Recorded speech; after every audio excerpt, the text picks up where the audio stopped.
So we got our data center. At the top, we've got the RTK antenna, the GNSS, and then Bluetooth on the side, and HaLow on the other side. So be very careful. There's little rubber grommets here that we want to keep clean and not lose. So make sure they're free of dust and dirt. If they're free of dust and dirt, then we can go ahead and get the antennas on.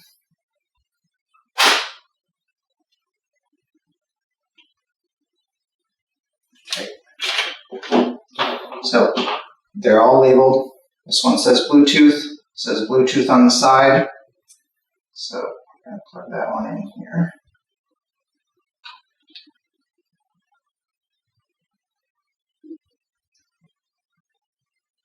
And tighten so that rubber grommet. So just a tiny bit squished, not too squished. HaLow, again, long one, labeled. Screw that into the other side.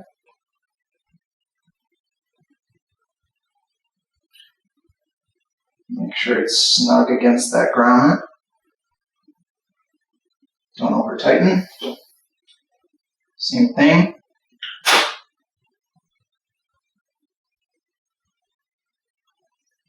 It's got a little plastic ring that seats against the grommet, so make sure that's clean.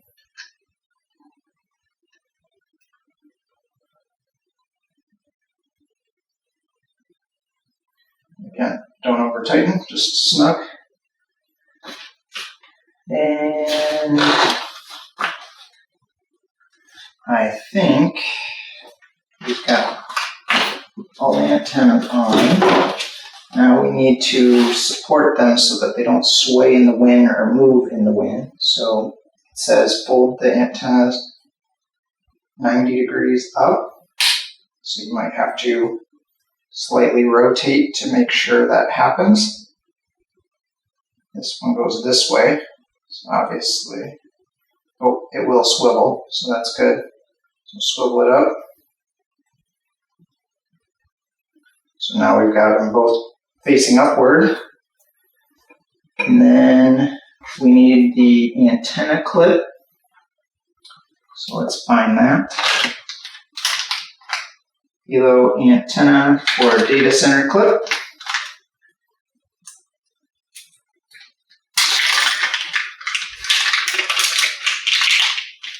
There's a few pieces in here, so don't lose them.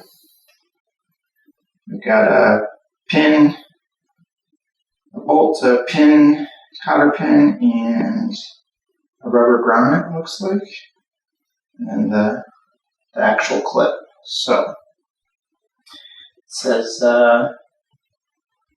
slide it through. So I'm going to show you how to do that after I put these things down. So we're going to slide this through. We're probably going to have to take this sticker off to do so.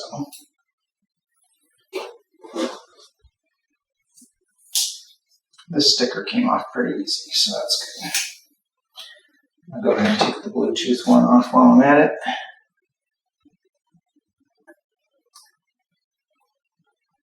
This one's a little more stuck.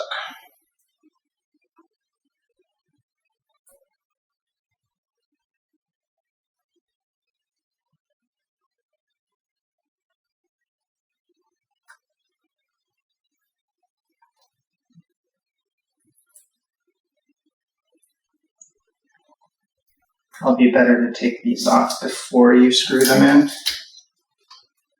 That way you don't have to worry about ripping it off the mount.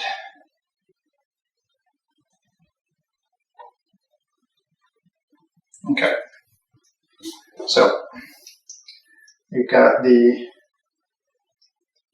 clip. Looks like it goes this way. So slide it on the top, all the way down. You see it just sits right there. And then right here, with the other three pieces, it says put the rubber grommet through the bottom here.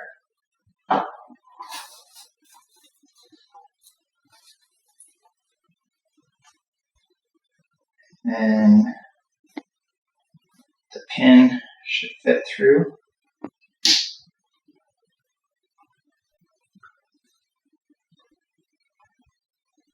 And then the cotter pin, you can see, we'll just slide that through. So it's right in the center. You don't put it all the way in, you put it right on the center. Okay, so that keeps it a little more stable from rotating all the way down like this or like this. It keeps it pointed up. There isn't one for the Bluetooth because it's not as big. It's not as likely to fall over in the wind or that type of thing. So I think we're all set with the data center installation. At least the setting up the data center before I go install it on the house. So that's the data center.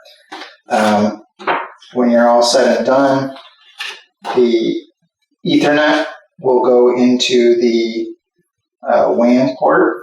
So there's a LAN and a WAN. And WAN stands for Wide Area Network. And so we will connect that when we connect it to the house. Okay, so we're going to install the data center today. And what you're looking at is basically what you need. I'm going to give you a walkthrough of each of them. So, first thing, obviously, it's going to be the user manual, help you set this up. The data center is the important part. We've already installed the antennas on it, and you'll see on the back it's got a mounting place for the pole. So we need our super long cable, which will basically usually go to the data center, and then the long cable will plug into your PoE injector, and then the other end, or the smaller cable, will plug into the other end, and that will give you essentially the connection to your router for the internet. And this will inject the power that goes to the data center. So for the data center and the PoE, you also need this. This is what plugs into the PoE. And so you'll need a normal outlet to plug into. You'll need your router to plug into. You also have the mount for the pole. There are 2 poles that come with it. They are different, so make sure you pay attention which one goes in the mount and which one goes to the data center. And then to tie the 2 poles together, you've got a T. You can mount them in the straight configuration or an L configuration. And then we've got different mounting bolts. So they give you expansion bolts for mounting this to cement or mortar or like brick. They also give you screws for mounting to wood. So you choose one or the other based on your situation. And then they give you these screws, these small screws that are for the poles. So the poles have some easy little connectors to make it easy for assembly, but then you still want to put the screws in to make sure it's tight and doesn't sway and doesn't come disconnected. What's also nice is they threw in some cable clips. So to tie your Ethernet cable, up in your attic or to the walls or to the studs on the outside of your house, that'll come in handy. I'll also show you, I'll show you some stuff I bought extra afterwards. So this is all stuff that comes with the kit. They give you these 4 huge stakes. This is if you were to mount this instead of mounting it to your walls or your house. You could mount it to the ground, and this will go straight into the ground with those big screws going into the dirt. So that's nice.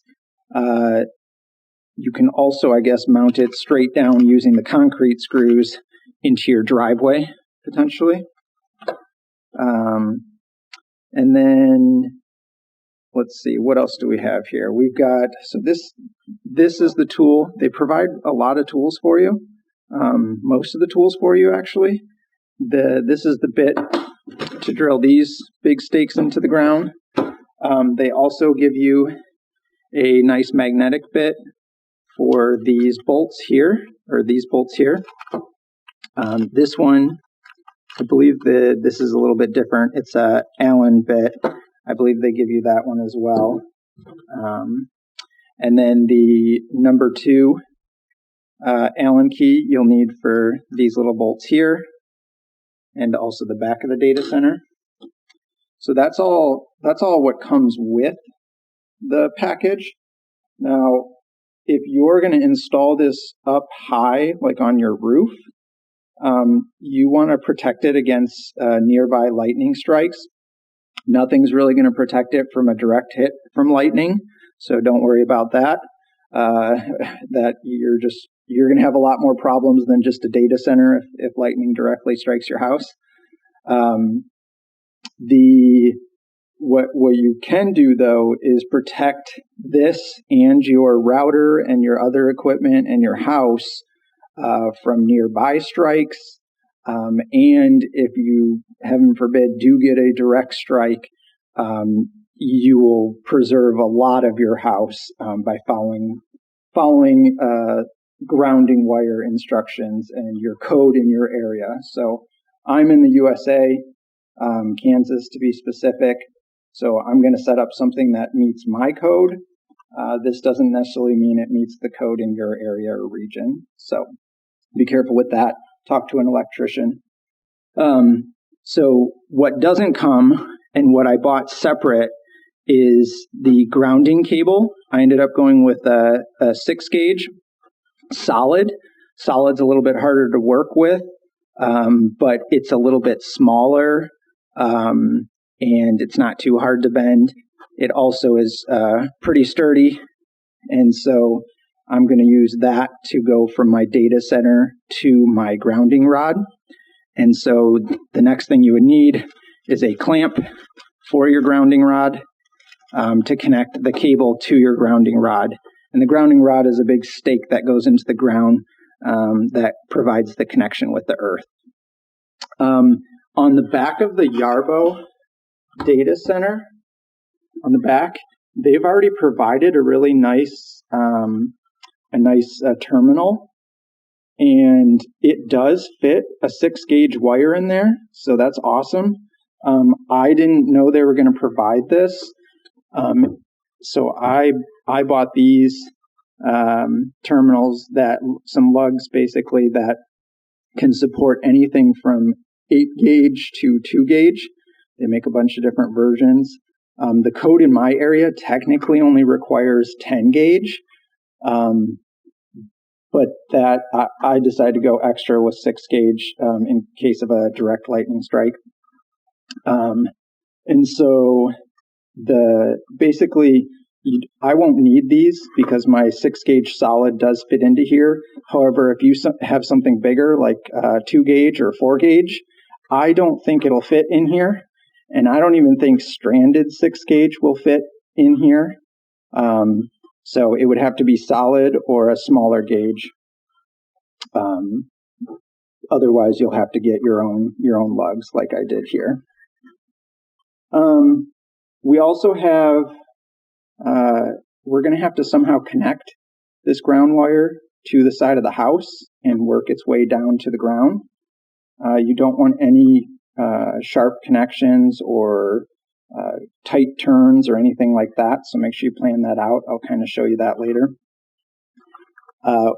What I did is, I won't be able to use these cable ties for the grounding wire that came with it. So I really like these. They're zip ties, but they have a little hole. They have a little hole in it, so they're just mounting cable ties. They are UV resistant, which is really important. They need to be able to handle the temperature of outdoors and the UV of outdoors. So I like these because you can put one screw in them and then let them hang and then zip tie whatever you need to them. So along with that, you need the screws. Make sure you get a screw that is the right length for the exterior of your house and the right type for the exterior of your house. You want to make sure it's plated in some way, zinc, or even you could go stainless steel. A little more expensive, but could be worth it if you don't want to work on it in the future. Essentially, you don't want to go all the way through your siding because then you'll damage your tie back and you'll put a hole basically through that rain can get to if the screw rusts out. So just make sure you don't go all the way through. But yeah, I bought all that extra. That did not come with the kit. So next, we are going to we're going to put some of this together. I'm going to show you how I'm going to put this on my house. And yeah, I'll kind of go through the full install. But first, you need to make sure, or I would very highly recommend that you make sure this is all working before you go through the trouble of climbing on your roof and mounting it somewhere. So that's the first step. We're gonna hook everything up kind of temporarily just to see how things are working. Okay, we're going to plug in our data center and wire it all up. So let me show you how that's done. First off, you need your home router. You've got the internet coming into your house here through the WAN port. And then this, you'll usually have some LAN ports going to your computers or your TVs or your Rokus or whatever it might be. And so that you will need to provide yourself. That doesn't come with the set. What does come with is you've got a 98-foot, 30-meter cable, Ethernet cable, and then another 2-meter Ethernet cable. You've got your PoE injector. You've got the PoE injector cord, power cord. What you will need is an outlet to plug into for your PoE injector. Obviously, your router should have an outlet close by. And if your router does support PoE, it should say, you might have to look it up, but a lot of home routers don't support PoE+. So that's why Yarbo included the injector. So basically what you need is you need to power up the PoE injector. Okay.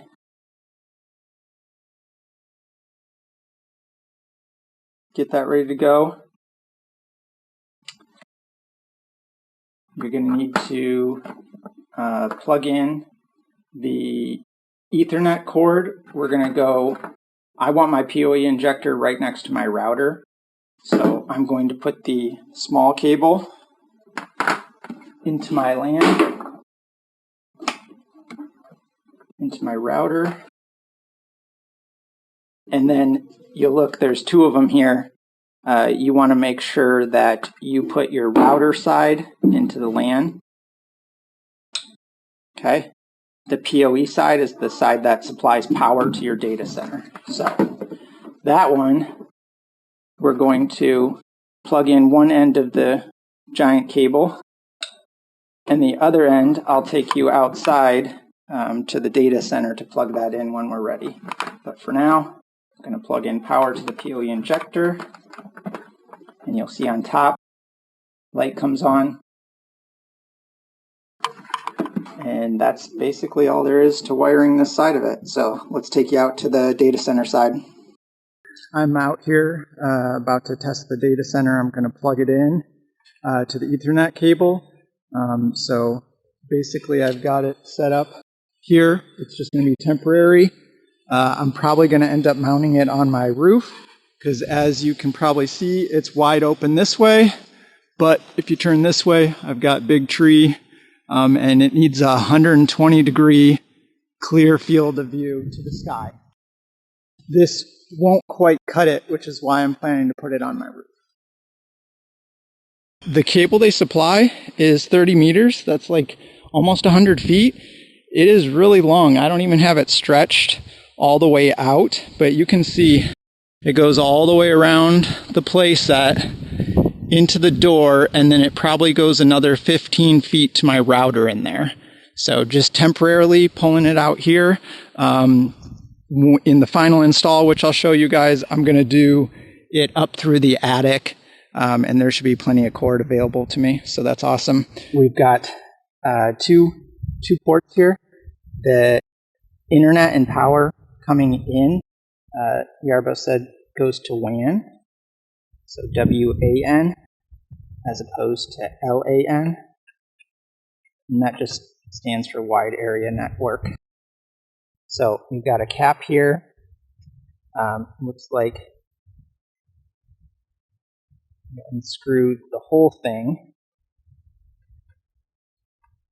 Just be careful, there are rubber grommets on here, so try not to get them dirty or lose them. And then what we're going to do is, you can actually see in there, there's a Ethernet port right there. So for our test, I'm just going to plug it in and make sure it gets the right signals before I go too much further. So go ahead and plug it in.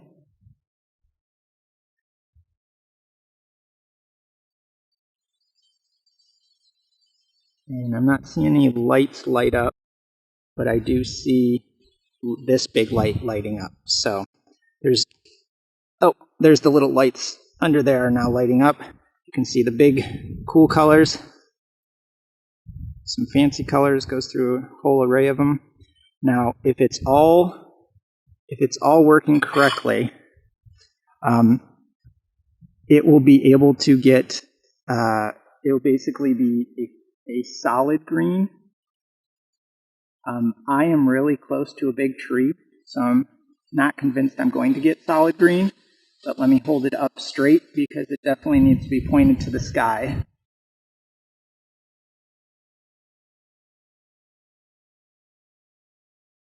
So flashing red means bad GPS signal. Give it a second. Let it try to find some satellites.